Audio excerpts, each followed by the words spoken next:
योगीराम सुरत्कुमार योगीराम सुरत्कुमार योगीराम सुरत्कुमार जय गुरुराय ओम अण्णामलै वासाय विद्महे वैकुंठ रूपाय धीमहि तन्नो योगीराम सुरत्कुमार प्रचोदयात्. அன்பான பக்தர்களே, போன செவ்வாய்க்கிழமை பூஜை எல்லாம் முடிந்து பலர் வீட்டுக்கு போன பிறகு இருந்த கொஞ்சம் பக்தர்கள்ட்ட நான் ஒரு விஷயம் பேசிகிட்டு இருந்தேன். அது மேபி உங்களுக்கு வேறு விதமான எண்ணங்களை சிந்தனைகளை தந்திருக்கலாம் அப்படின்னு எனக்கு ஒரு எண்ணம். இவர் என்ன திடீர்னு நேர்ச்சை அது இதெல்லாம் பற்றி பேசுகிறாரே, வித்தியாசமாக சொல்கிறாரே அப்படின்னு ஒரு எண்ணங்கள் உங்களுக்கு வந்திருக்கலாம். அதற்குண்டான ஒரு விளக்கத்தை நான் உங்களுக்கு தர வேண்டியது என்னுடைய கடமை. அது இருக்கட்டும். அதுக்கு முன்னாடி நம்ம ஒரு சத்சங்கத்தில் ஒரு அகத்தியரோட பக்தரை பற்றி பேசணும். ஞாபகம் இருக்கா உங்களுக்கு? ஒரு அகத்தியரோட பக்தர் ஞாபகம் இல்லையா? இப்போ இந்த அளவுக்கு தான் சத்சங்கத்தை நீங்கள் எல்லாரும் காதில் வாங்கி அதை கிரகிக்கிறீங்க, அப்படிதானே? ஒரு அகத்தியருடைய பக்தர், அவர் அகத்திய நாடி சோதனம்லாம் பார்க்குறவர், அகத்தியரை வணங்குறவர். அவருக்கு ஒரு பையன், அந்த பையன் முடக்குவாதத்தால் பாதிக்கப்பட்டிருந்தான். இப்போ அவர் அகத்தியரை நினைத்து வேண்டப்போ அகத்தியர் ஈஸ்வரனை வழிபடுன்னு சொன்னார். இது யாருக்கு ஞாபகம் இல்லையா? கேட்டது மாதிரி இருக்குது, ஏதோ கனவுல கேட்ட மாதிரி இருக்குது. அவர் ஈசனை போய் வழிபடுன்னு சொன்னார். ஈசனை போய் அவர் மாறி மாறி வழிபட்டார். ரொம்ப நாட்கள் கழித்து மீண்டும் அந்த பையன் சரியாகலை. அப்புறம் தென்காசி பக்கத்தில் அகத்தியருடைய பக்கத்தில் போய் அகத்தியரையை நினைத்து அவர் யோகங்கள் செய்தார். அப்போ அகத்தியர் தோன்றி என்னப்பா அவன் பிரச்சனைன்னு கேட்டார். இந்த மாதிரி சுவாமி, என்னுடைய ஒரே பையன் முடக்குவாதத்தில் இயங்க முடியாமல் இருக்கிறான், ஊருக்கே பலன் சொல்கிறேன், ஊருக்கே பிரதிபலன் சொல்கிறேன், எனக்கு இப்படி ஒரு துன்பமா? இப்போ அகத்தியர் சொன்னார், ஒன்று தான் நான் ஈசனை போய் வழிபட சொன்னேன் இல்லை அப்படின்னு கேட்டார். அப்போ நான் எல்லா ஈசன் கோயில்களுக்கும் போயிட்டேன் சுவாமி, சிதம்பரம் போனேன், திருவண்ணாமலை போனேன்னு அவர் சொன்னார். அட பாவி, நீ அங்கெல்லாம் தேடி போக வேண்டிய அவசியம் இல்லை. திருவண்ணாமலையில் ஈஸ்வரன் யோகி ராம் சுரத்குமார் வடிவில் அமர்ந்திருக்கார், நீ அவரை போய் வழிபடுன்னு சொன்னார் இல்லையா? சொன்னார்ல? இந்த கதை இப்போ ஞாபகம் வருதா? சரி. அதுக்குள்ளே எல்லாருக்கும் மறந்தாச்சு. அதனால தான் மறக்குதுங்க, ஒவ்வொரு சிஸ்டம் அப்படி மறந்து போயிருது. ஒவ்வொரு வாரம் சோத்துக்குள்ளே போயிருது. இது சோறு அதிகமாக திங்கிறதுனால உள்ள பிரச்சனை. அப்போது இது ஒரு மேட்டர் இல்லை. அதுக்கு பிறகு பகவான் ஒரு விஷயத்த சொன்னார். அது ஞாபகம் இருக்கான்னு பார்ப்போம். அந்த குழந்தைக்கு அருளிட்டு பகவான் ஒரு விஷயத்த சொன்னார். பக்தா, நண்பனே, இது ஒரு அரிய மாணிக்கம், இது ஒரு வைரம், இது ஒரு வைடூரியம், இது கிடைப்பதற்கு அரிதான ஒரு பொருள். இந்த பிச்சைக்காரன் எப்போதும் பிறந்து வருபவன் அல்ல. சில பல நூற்றாண்டுகளுக்கு ஒரு முறை, சில 100 ஆண்டுகளுக்கு ஒரு முறை அவதாரம் எடுத்து வரக்கூடிய ஒரு அபூர்வ அவதாரம். என்னை தின்று விடு நண்பா, என்னை அமுதம் என குடித்து விடு நண்பான்னு அவர் சொன்னார். அப்போ அவர் சொன்னார், இந்த வைரத்தை, இந்த வைடூரியத்தை எல்லாருக்கும் கொடுக்கறதுக்கு இல்லைப்பா, வாரி வாரி கொடுக்கறதுக்கு இல்லை. இங்கே வந்தால் உங்களுடைய கர்மவினைகள் தீர்ந்து போயிடும்ங்கிறது எழுதப்பட்ட விதி. ஆனால் எல்லாரும் இங்கே கர்மவினை தீர்ந்து போச்சுன்னா அப்புறம் கர்மாவுக்கு என்ன வேல்யூ இருக்குது? அதனால் நீங்கள் இருந்தாங்க பிடிங்க, நீங்கள் உங்களுக்கு 2 யோகிராம் சுரத்குமார், உங்களுக்கு 2 யோகிராம் சுரத்குமார், அவளுக்கு 2 யோகிராம் சுரத்குமார், உங்கள் கையை பிடிங்க, நீங்களுக்கு 2 யோகிராம் சுரத்குமார், அப்படி எடுத்து டிஸ்பியூட் பண்ணுறதுக்குள்ள பொருள் இது இல்லைப்பா. அதனால் யார் யாருக்கு கர்மவினை அகலணும், பல பல நூற்றாண்டுகளாக நான் எங்கள் தாத்தா, முப்பாட்டை, எங்கள் அப்பா, நான் எல்லாரும் செய்த பாவங்கள் என்னை விட்டு விலகணும், அடுத்து என் குழந்தைகள் இப்போ செய்திருக்க பாவங்கள் என்னை விட்டு விலகணுங்கிற கர்ம விதி யாருக்கு இருக்கோ அவங்க மட்டும் இங்கே கர்மவினை அகன்றா போதும். இது எல்லாருக்கும் எடுத்து வளம்பக்கூடிய ஒரு பொருள் இல்லை அப்படின்னு நம்ம சத்சங்கத்தில் பேசணும். ஞாபகம் இருக்கா? விமலா ஞாபகம் இருக்கா? லக்ஷ்மி நீ வந்திருந்தியாத்தம் வரல, உங்களுக்கு ஞாபகம் இருக்குல்ல எல்லாருக்கும்? சரி. இதில் நிறைய பக்தர்கள் என்னுடைய வாட்ஸ்அப்பில், என்னுடைய மெசஞ்சரில் ஒரு சந்தேகத்தை கிளப்பிட்டாங்க. சாமி, நீங்கள் எப்படி யோகிராம் சுரத்குமார் இந்த உனக்கு 2 பிடி உனக்கு 2 பிடின்னு கொடுக்க கூடாதுன்னு சாமி சொன்னார்னு சொன்னீங்களே, அப்புறம் எதுக்கு நீங்கள் இந்த வேலை பண்ணிகிட்டு இருக்கிறீங்க? அப்புறம் நீங்கள் எதுக்கு இந்த வேலை பண்ணிகிட்டு இருக்கீங்க? அப்போ நீங்கள் சுவாமிக்கு கருத்துக்கு எதிராக தானே செய்கிறீங்க. உண்மை தானே அது? நீங்கள் எதுக்கு எல்லாரையும் கூப்பிட்டு இந்த அப்படி யோகிராம் சுரத்குமார், யோகிராம் சுரத்குமார், யோகிராம் சுரத்குமார், எல்லாரும் வாங்க, எல்லாரும் வாங்க, எல்லாரும் நாமத்தை சொல்லுங்கள், எல்லாரும் விடாமல் பிடிங்க ஏன் சொல்கிறீங்க? பகவான் அப்படி சொல்லலையே. சொன்னாரா? நண்பா, இதை யாருக்கும் எடுத்து வளம்புற பொருள் இல்லை சொன்னார்ல, நீங்கள் தானே சொல்கிறீங்க. அப்புறம் தென் நீங்களே எடுத்து வளம்புறீங்க எல்லாருக்கும், இது தவறு இல்லையா அப்படின்னு கேட்டாங்க. நியாயம் தானே? உண்மை தானே? அது இல்லையா? உண்மை இல்லையா? உண்மை தானே? உண்மை தானே? அப்போது நான் ஏன் வளம்புறேன்? நான் ஏன் அப்படி யோகிராம் சுரத்குமார் நீ 2 வச்சுக்கோ, நீ 2 வச்சுக்கோ, நீ 2 வச்சுக்கோ, யோகிராம் சரத்குமார் நீயும் வச்சுக்கோ, நீயும் வச்சுக்கோ, இன்னும் எல்லாரையும் கூட்டிட்டு வா, யோகிராம் சரத்குமார் எல்லாரும் பிடிங்கன்னு நான் எடுத்து விளம்பிட்டு இருக்கேன். சொல்லுங்க சொல்லுங்க சொல்லுங்க.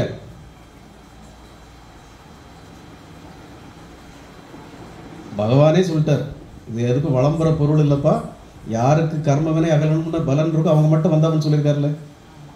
நான் பகவானுடைய பக்தர் தானே, பகவானுக்கு சேவகம் செய்கிற சேவகம் தானே, பகவானுடைய கருத்தை மீறி தான் நான் செய்துட்டு இருக்கேன். பகவானுடைய சொல்லல யாரும் வளம்பக்கூடாதுன்னு சொல்லியிருக்காரு, அப்புறம் நான் வளம்பிட்டு இருக்கேன். அதுக்கு ஒரு விளக்குன்னு சொல்றேன். ராமானுஜர்னு ஒருத்தர் இருந்தார் தெரியுமா? ராமானுஜர் தெரியுமா? ராமானுஜர் கேள்விப்பட்டிருப்பீங்கல்ல. அவரு திருக்கோஷ்டியூர்னு ஒரு கோயில், திருக்கோஷ்டியூர்னு ஒரு இடம், அங்க இருக்கிற பெருமாளை அவர் நினைந்து நினைந்து வழிபடுவார். பகவானே, நாங்கள் 7 ஜென்மங்களில் செய்த பிறவியினுடைய பாவங்கள் அகல, கர்மாக்கள் அகல, எங்களுடைய துன்பங்கள் அகல, இந்த மக்கள் எல்லாம் இப்ப கஷ்டப்படுறாங்களே, வறுமையாலும் நோயாலும் துன்பத்தாலும் கடனாலும் கஷ்டங்களாலும், குழந்தை பெற முடியாமலும் கல்யாணம் பண்ண முடியாமலும் வேலை வாய்ப்புகளுக்கு போக முடியாமலும் எல்லாரும் துன்பப்படுறாங்களே, இதெல்லாம் நீங்க ஒரு சொல்யூஷன் இல்லையா, ஒரு மருந்து இல்லையா? இந்த அத்தனை பிரச்சனைகளுக்கும் அத்தனை நோய்களுக்கும் ஒரு மருந்து இல்லையா? ஒரே மருந்துல எல்லா நோயும் குணமாயிராதா? அப்படி ஏதாவது ஒரு வரம் தாங்க எனக்கு, ஏதாவது ஒரு மருந்து, இந்த ஒரு மாத்திரையை நீ தின்னா போதும், உன்னுடைய எல்லா நோய்களும் தீந்துரும், சர்வநோக நிவாரணி, அப்படி ஏதாவது மருந்து எனக்கு கூட அப்படின்னு இந்த ராமானுஜர் பெருமாளை நினைச்சு ரொம்ப வேண்டிட்டு இருக்கிறார். வேண்டினதோடு மட்டும் இல்லை, ஸ்ரீரங்கத்துல இருந்து திருக்கோஷ்டியூருக்கு நடக்கிறார், பாத யாத்திரையா நடக்கிறார். பெருமாளே எனக்கு அப்படி ஒரு வரத்தை கொடுங்க, எனக்கு அப்படி ஒரு வரத்தை கொடுங்க.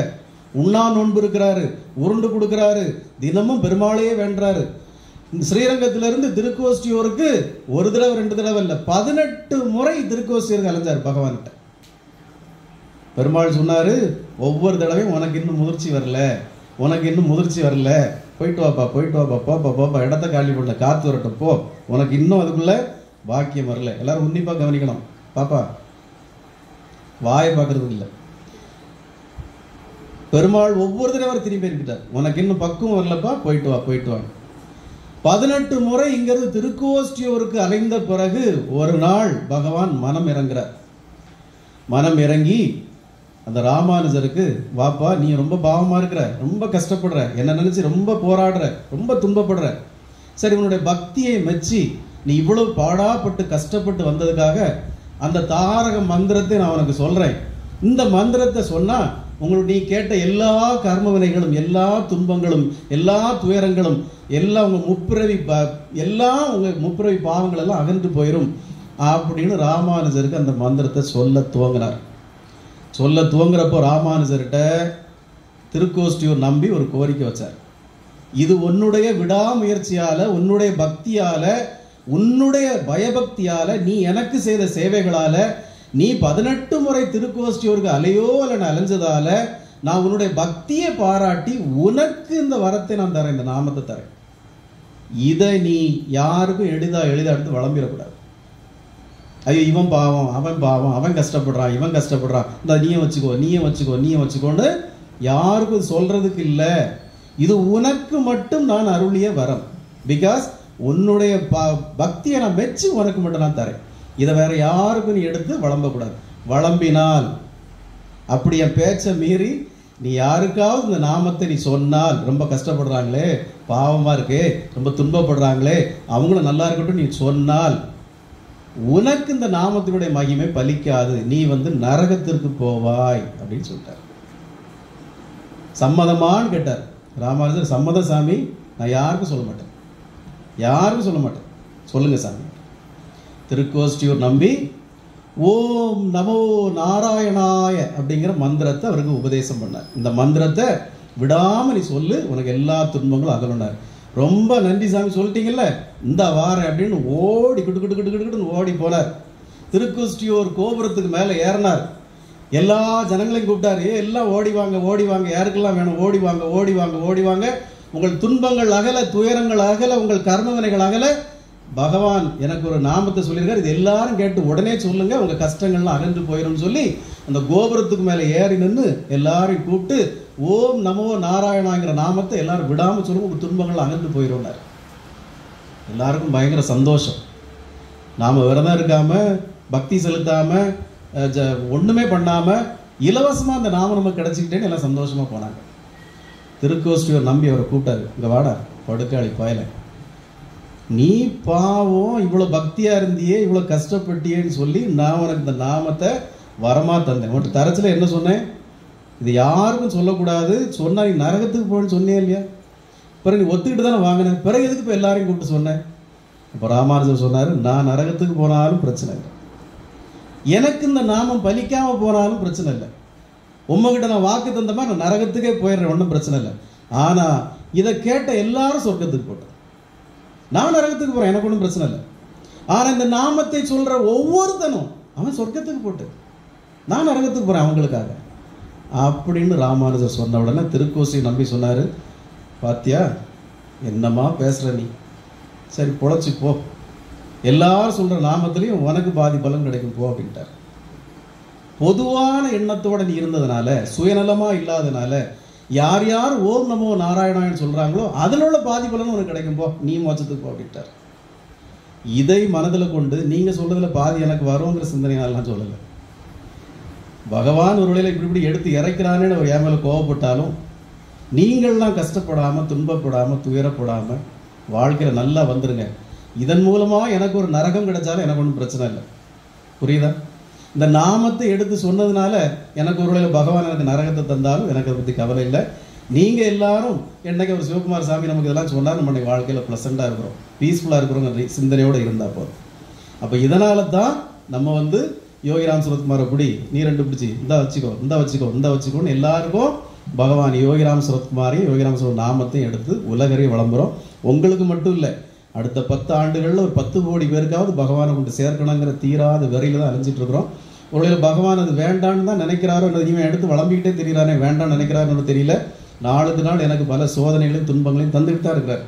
அதனால் அதை மீறி தான் நம்ம வரம் வாங்கி போயிட்டு இருக்கிறோம். இதை தவிர்த்து போன செவ்வாய்க்கிழமை நம்ம பேசின மாதிரி ஆஃப் த ரெக்கார்ட் நம்ம இதில் உட்கார்ந்து லக்ஷ்மி இவங்ககிட்டலாம் பேசின மாதிரி வேண்டுதல் அப்படிங்கிறது எப்படி இருக்கணும், ஒரு பிரார்த்தனைங்கிறது எப்படி இருக்கணும். சும்மா ஏதோ வரோம் போகிறோம், நானும் பூ வாங்கி கொடுத்தேன், நானும் பத்தி வாங்கி கொடுத்தேன், நானும் பன்னீர் வாங்கி கொடுத்தேங்கிறது இருக்கக்கூடாது. நான் ஒவ்வொரு தடவையும் சொல்கிறதா, இறைவன் கடவுள் பகவான் உங்கள்கிட்ட எதையும் எதிர்பார்க்கறது இல்லை. உங்கள்கிட்ட எதிர்பார்க்கறது ஒன்று, என்னது? தூய பக்தி, அர்ப்பணிப்பு, சமர்ப்பணம். அதைத்தான் அவர் எதிர்பார்க்குறாரு. இதெல்லாம் நம்ம பண்ணுறோமே, இதெல்லாம் எதுக்கு? நம்முடைய பக்தியின் வெளிப்பாடு, என்னுடைய பக்தியின் வெளிப்பாடு, நம்முடைய வெளிப்பாடு. என் பையனுக்கு என் மேலே பாசம் இருக்கும், என் பையனுக்கு என் மேலே அன்பு இருக்கும், எனக்கு தெரியும். ஆனால் அவன் என்னைக்காவது அப்பா இது உங்களுக்கு தான் வாங்கிட்டு வந்தப்பான்னு தரச்சில் நமக்கு ஒரு ரெட்டிப்பு மகிழ்ச்சி. என் பையன் எனக்கு வாங்கிட்டு வந்திருக்கான், இருக்குல்லப்பா. உங்களுக்கு எல்லாருக்கும் உங்கள் பிள்ளைகளை பிடிக்கும். ஆனால் உங்கள் பிள்ளை உங்களுக்கு நம்ம இது உங்களுக்காக தான் வாங்கிட்டு வந்தேன் அப்படி சொல்கிறப்ப உங்களுக்கு சந்தோஷம் வருதில்ல.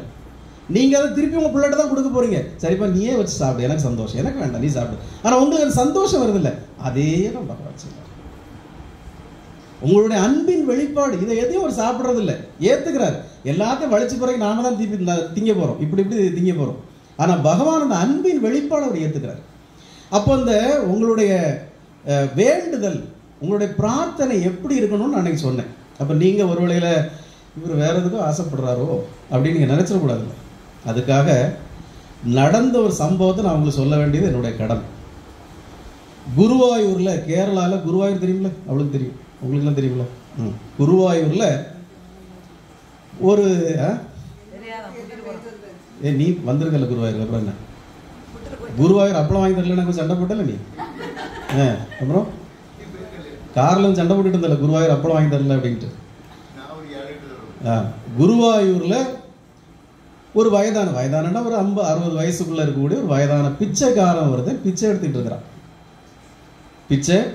இருக்கிறான். இவன் குருவாயூர் கோயிலை சுற்றி அப்பப்போ பிச்சை எடுப்பான். அவனுடைய மனைவியும் ஒரு பிச்சைக்காரி தான். இந்த கோவிலுக்கு வரவங்க எல்லாம் பேசிட்டு போகிறதெல்லாம் அவனுக்கு காதில் விழும். அவனுக்கு இறையில் பெரிய நம்பிக்கை இல்லை. அந்த கோயில் வரவங்கெல்லாம் நான் வந்தேன் எனக்கு நடந்துருச்சு, நான் 7 தடவை வந்தேன் எனக்கு நடந்துருச்சு, நான் 8 தடவை வந்தேன் என் பிள்ளை கல்யாணம் ஆயிடுச்சு, 10 தடவை வந்தேன் என் மகளுக்கு குழந்தை பிறந்துருச்சு, 11 தடவை வந்தேன் என் பிள்ளைக்கு வேலை கிடச்சிருச்சு, இப்படி எல்லாரும் பேசிட்டு போகிறத கேட்குறான். ஒரு நாள் இவனுக்குள்ளே ஒரு ஆசை துளிர் விடுது. எல்லாரும் இங்கே வந்துட்டு போகிறவங்கன்னு சொல்கிறாங்களே, நாம் வெறும் பிச்சை எடுக்கிறதுலே கவனம் செலுத்துறதுனால தான் நமக்கு ஒன்றும் கிடைக்கலையோ, நாமளும் பகவான் ஒரு பிரார்த்தனை வச்சா நடக்குமோ? நாம் இந்த 50-60 வயசு வரைக்கும் பிச்சை எடுத்து பிச்சைக்காரனாவே வாழ்ந்துட்டோமே பிறந்தது முதல்.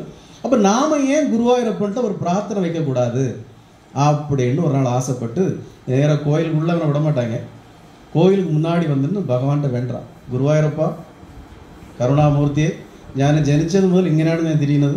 ഞാൻ പിച്ചை എടുത്ത് ഇങ്ങനെ തിരിഞ്ഞുകൊണ്ടിരിക്കുകയാണ്. എനിക്കൊരു കരുണ കാട്ടിയൂടെ? എനിക്ക് എന്തെങ്കിലും എനിക്കൊന്ന് തന്നൂടെ? ഞാൻ ഒന്ന് രക്ഷപ്പെട്ടോടെ அப்படின்னு ரொம்ப பிரார்த்திக்கிறான் பகவான்கிட்ட. அப்போ பிரார்த்திச்சுட்டு அவன் ஒரு நேர்ச்சை வைக்கிறான் குருவாயூரப்பன்ட்ட.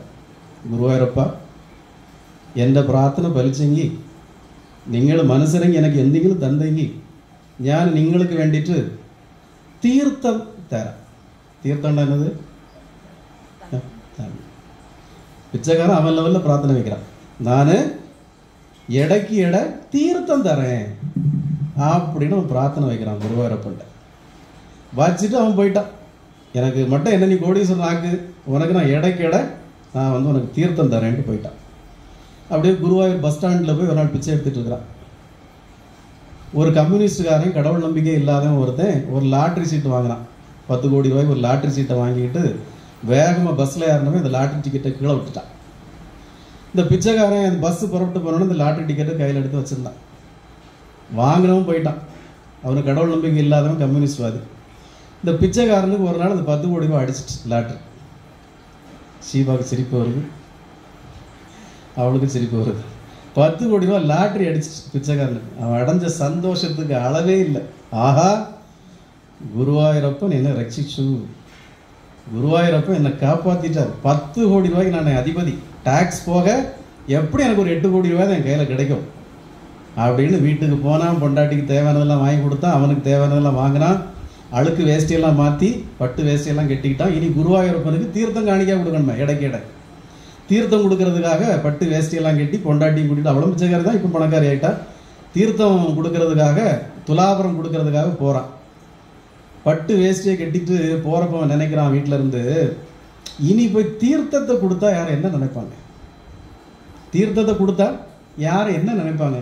என்ன பிச்சைக்கார பயிலாக இருக்கிறான், இவன் வெறும் தீர்த்தத்தை கொடுக்குறானே அப்படின்னு நினச்சிருவாங்களேன்னு சர்க்கரை கொடுப்போம். நம்ம இடைக்கிட நம்மகிட்ட இப்போ காசு இருக்கு, சர்க்கரை கொடுப்போம்னு சொல்லி பட்டு வேஷ்டியெல்லாம் கட்டி கோயிலுக்குள்ளே போனால் சர்க்கரை கொடுக்குறேன் அப்படின்னு சொல்லி சர்க்கரையை கொடுத்தான்.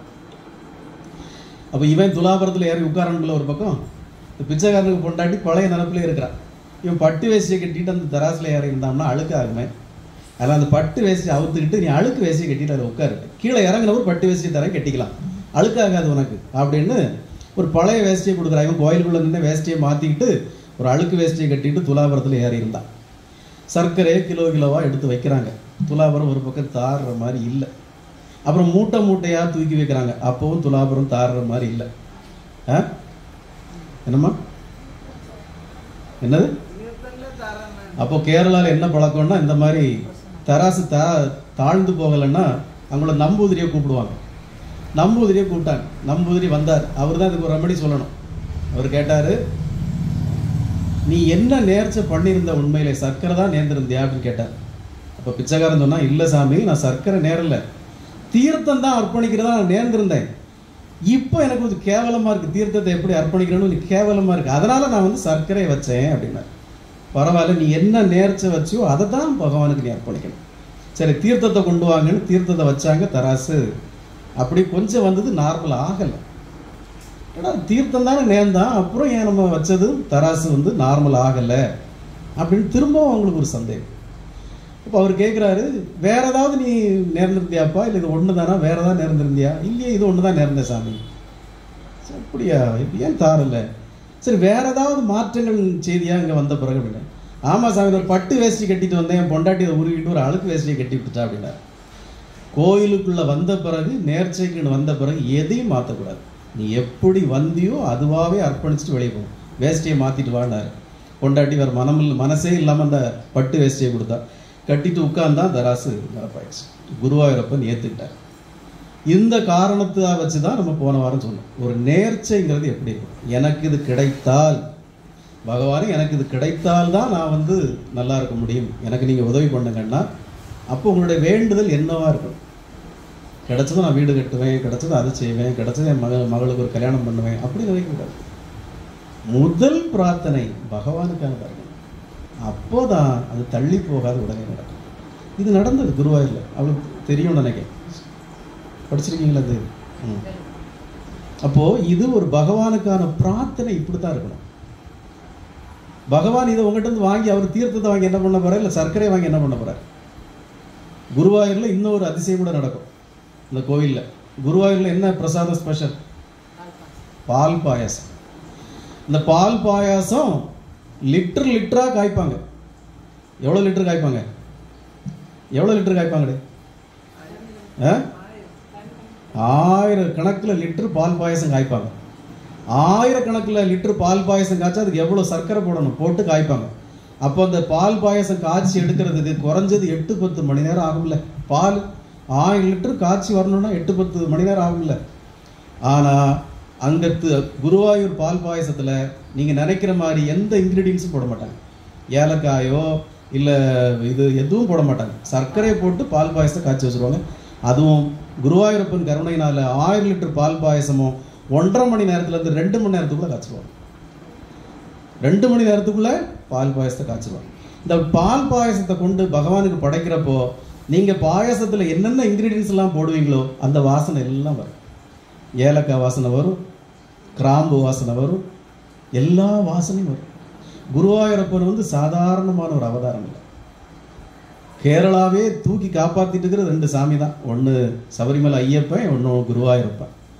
முன்னாள் பிரைம் மினிஸ்டர் முன்னாள் சீஃப் மினிஸ்டர் கருணாகரன் குருவாயூரப்பனோட பெரிய பக்தர். அவர் நிறைய வருடங்கள் உயிரோடு வாழ்ந்து இருந்தார்.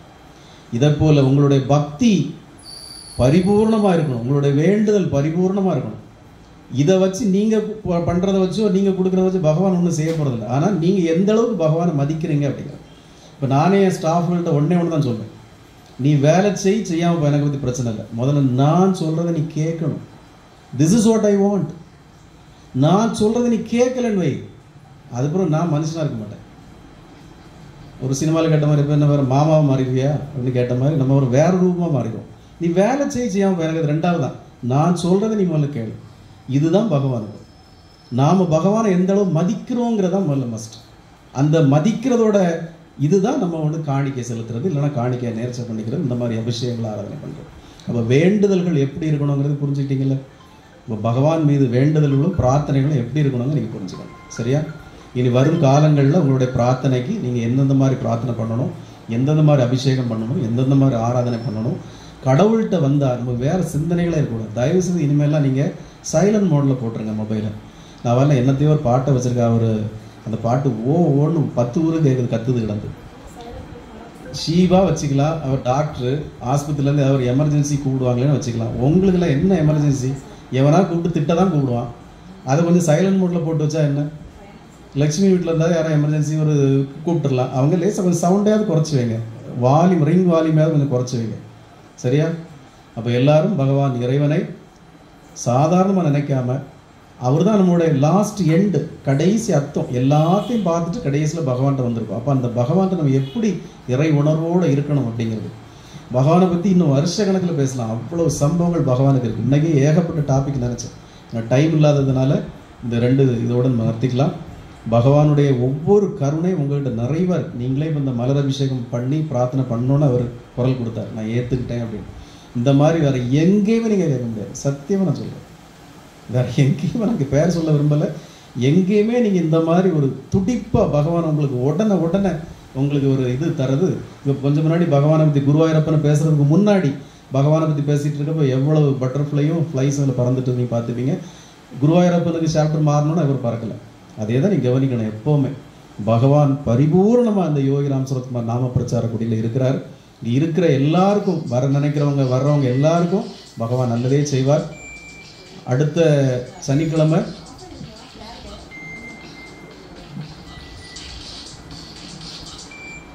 சனிக்கிழமை ஆகஸ்ட் 3ஆம் தேதி ஆடி பெருக்கு அன்னைக்கு மதுரையிலிருந்து அந்த அண்ணாச்சி மாசானமுத்து அண்ணாச்சி இங்கே பஜன்ஸுக்காக வராங்க. 8-10 பேர் வராங்க. அவங்க பஜன்ஸ் பண்ணுவாங்க. நாம் வழக்கம் போல் இந்த அபிஷேகம் ஆராதனைலாம் நம்ம பண்ணிகிட்டு இருப்போம் வழக்கம் போல். அன்றைக்கி மேபி டைம் இருந்தால் சத்சங்கம் இந்த போற்றியெல்லாம் நம்ம பண்ணலாம். போற்றியெல்லாம் அவங்களே வித்தியாசமாக ஒன்று பாடுவாங்க, அதுக்கு நம்ம போற்றி போடலாம். எல்லாமே இதே தான், சேம் தான். ஆனால் தயவுசெய்து அன்றைக்கி எல்லோரும் ஒரு 3 மணிக்காவது வந்துடணும். வந்து இந்த அபிஷேகத்துக்கெல்லாம் அன்றைக்கி ஷீபாவும் பர்மிஷன் கேட்டு ஒரு 3 மணிக்கே வந்துடுங்க. அன்னைக்கு ஆடி பெருக்கு அன்னைக்கு, அதனால் அன்னைக்கு எல்லாம் வந்துடணும். உங்களுக்கு ஆடி பெருக்குங்கிறதுனால விசேஷமான சில பிரசாதங்கள் தரப்படும். ஆடி பெருக்கு பெருகிறதுக்காக நல்லா தவற விடாமல் வாங்க, ஆப்பர்ச்சுனிட்டி மிஸ் பண்ணாமல் வாங்க. நாளைக்கு ஒரு 15 பேர் அபிஷேகம் பண்ணக்கு வராங்க.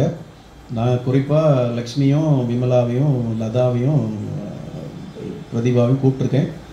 வேறு யாரும் இஷ்டம் இருந்தால் வரலாம். நாம் அபிஷேகம் பண்ண போகிறதில்ல, அவங்க அபிஷேகம் பண்ணுவாங்க. நாம் அவங்களுக்கு உதவி பண்ணுறோம். அபிஷேகம் பண்ணுறவங்களுக்கு உதவி பண்ணுறதும் புண்ணியந்தான். நீங்கள்லாம் தான் யோகிராம் சுரத்குமார் நாம பிரச்சார குடிலோட தூண்கள். நீங்கள் இல்லைன்னா ஒன்றுமே கிடையாது. இப்போ நீங்கள் வந்து நின்று நடத்தினா தான் கொஞ்சம் நல்லாயிருக்கும். அதனால் இன்றைக்கி இருந்த தப்புகளெல்லாம் களைஞ்சிட்டு நாளைக்கு கொஞ்சம் கரெக்டாக பகவான் நல்லது தான் பண்ணியிருக்காரு இன்றைக்கி. ஏன்னா இன்றைக்கி இந்த தப்பை பண்ணாமல் நாளைக்கு இதை பண்ணியிருந்தீங்கன்னா வேறு விதமாக இருக்கும். அதனால் இன்றைக்கி இந்த தப்புகள்லாம் பண்ணி நான் ஒரு கடி கடிச்சு வள்ளுன்னு ஒரு கடி கடிச்சு உங்களுக்கு இப்போல்லாம் கரெக்டாக இருக்கும். நாளைக்கு இந்த தப்புகள்லாம் பண்ணாமல் பார்த்துக்கோங்க. நாம் யோகிராம் சுரத்குமார் நாம பிரச்சார குடியில் பகவானை நம்பி தான் வராங்க எல்லோரும். இப்போ நம்ம அவங்களுக்கு நிறைவாக செய்து அனுப்பிடுறோம், அவ்வளோதான், வித்தவுட் எனி எக்ஸ்பெக்டேஷன். நான் அவங்க என்ன சாமி பண்ணணும், நாங்கள் பகவானுக்கு ஒவ்வொரு பொருளும் ஒவ்வொரு காரியத்துக்காக நம்ம அபிஷேகம் பண்ணுறோம்.